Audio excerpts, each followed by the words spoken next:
He was born with eyes that could see everything, yet he died unable to see the one thing he wanted most. Satoru Gojo wasn't just a powerful sorcerer in Jujutsu Kaisen.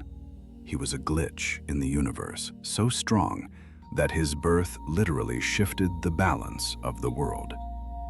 Stripping away the infinity, the six eyes, and the arrogance reveals a tragedy that is almost uncomfortable to witness. Gojo had the power of a god, but could not save his best friend, his students, or even himself, which became the ultimate price of being the strongest. Being born caused the entire world to tremble in December 1989. When Satoru Gojo opened his eyes, curses went into hiding, while the difficulty of the entire world leveled up simply to match him. He never asked to become a weapon of mass destruction with a heartbeat from the moment he took his first breath. Bounty hunters targeted him in his crib, so he could never just be Satoru, but was always known as the Six Eyes. This shaped a personality that felt distant from humanity because he was practically a different species entirely. He was constructed rather than raised by a society that needed a god to protect them. The god became a teenager for a brief window in 2006 after finding the one person who didn't look at him with fear or worship, named Suguru Geto. This relationship forms the heartbeat of his tragedy because they were a duo known as the Strongest, a plural title that meant he wasn't alone. He laughed differently, sat carelessly in chairs, and even forgot to put up his barrier. Gojo could turn off the god mode with Geto to just be a high schooler who argued about morals and basketball instead of the fate of the world. It was the only time in his life he had an equal standing right next to him, and he made the fatal mistake of thinking it would last forever. Toji Fushiguro walked right through the sky with zero cursed energy and tore that perfect summer apart. Toji appeared to kill Gojo, but this defeat was actually necessary for the sorcerer to ascend at an astronomical cost. Gojo was learning the core of cursed energy on death's door while his best friend watched Riko Amanai die. Gojo rose from the blood as a frantic deity high on power to declare that throughout heaven and earth, he alone was the honored one. The plural was gone because he didn't say we anymore. He left his friend behind in the darkness during his moment of greatest triumph. The separation became physical 1 year later when Suguru Geto defected by slaughtering a village and choosing a path of genocide. Gojo confronted him in Shinjuku, but couldn't bring himself to attack.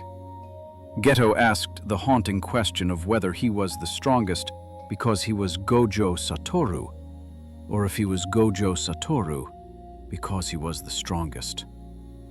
This was an accusation rather than a riddle, asking if there was a human inside the power, or if the power was all that existed.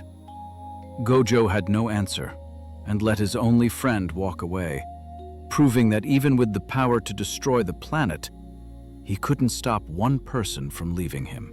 Subscribe and enable notifications if this analysis is interesting, as we break down character psychologies every week.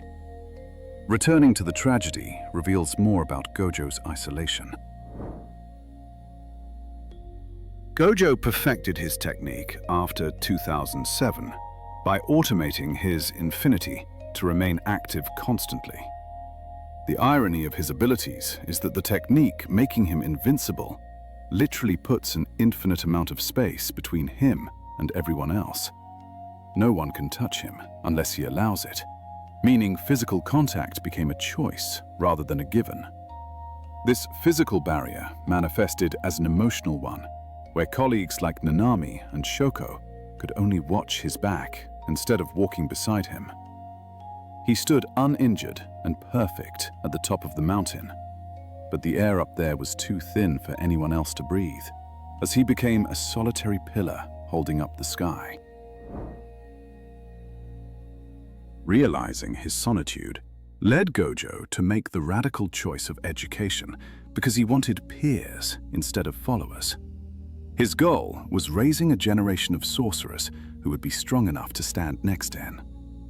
He saved Yuta Akotsu from execution while sheltering Yuji Itadori and protecting Megumi Fushiguro to populate his lonely world. His treatment of them involves throwing them into dangerous missions to force their evolution.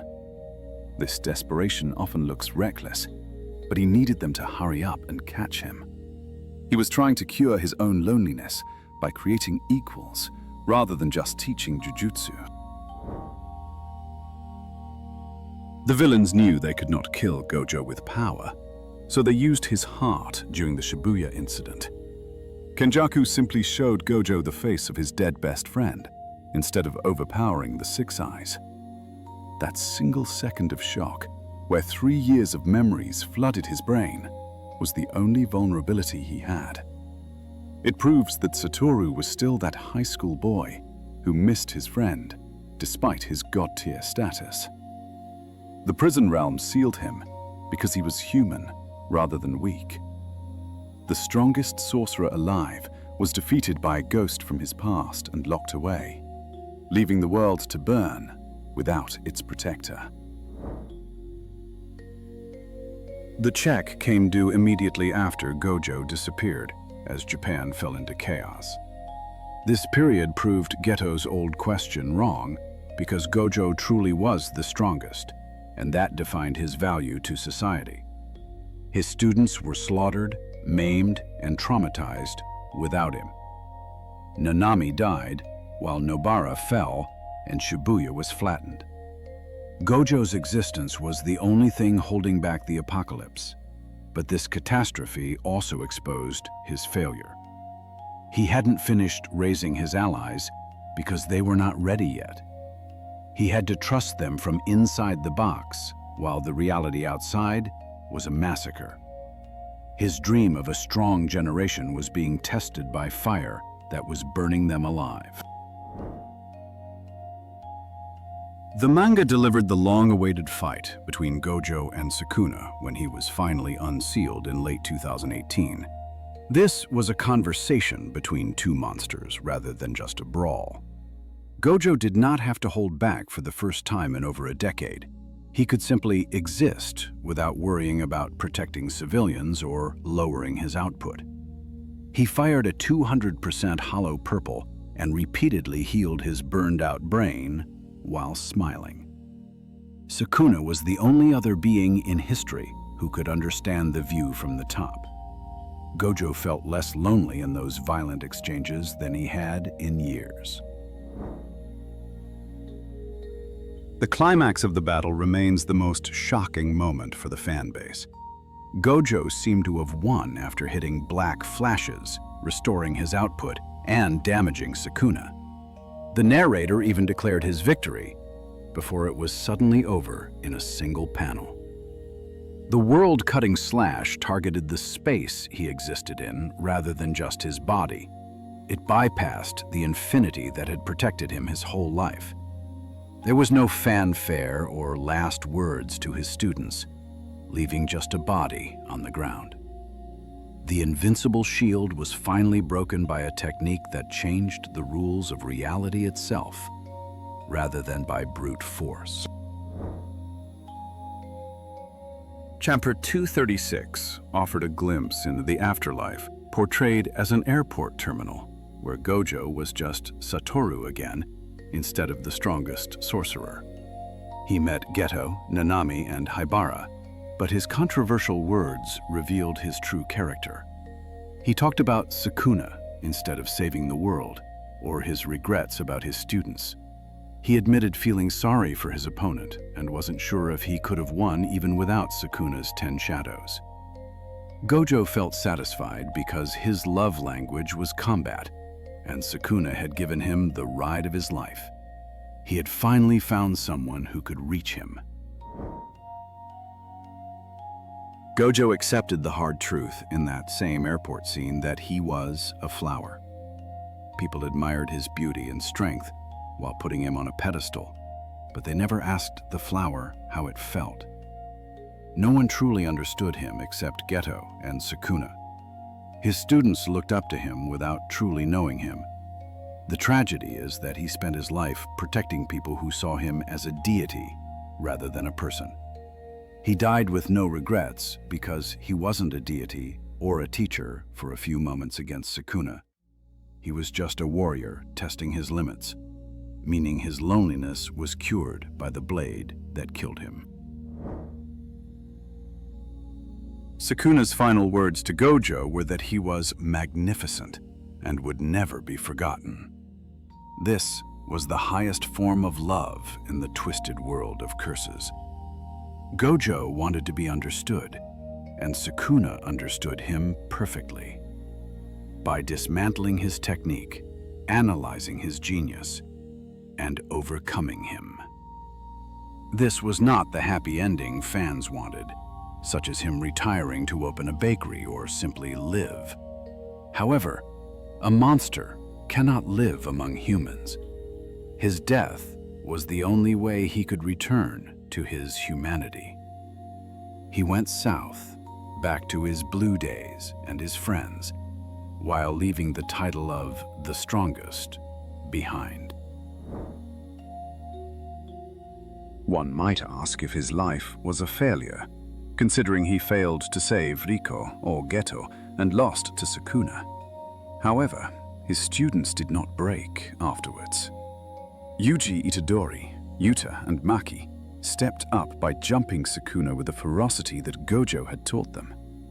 Yuji carried his will by landing the final blows that ended the King of Curses. Gojo's dream actually came true, because he raised a generation that could handle the catastrophe without him. He no longer needed to be the solitary pillar. The foundation he built was strong enough to hold the roof up, so his philosophy won, even though he died. Satoru Gojo teaches a lesson in the limits of power. He proved that one can have looks, talent, and strength, yet still lose the things that matter most. His tragedy was that he had to die to finally be seen as a human being. He carried the world until his back broke so that others would not have to. Viewers who enjoyed this analysis of The Honored One should consider subscribing for more character breakdowns. The psychology of Sukuna will be explored next. Even the strongest are just people in the end.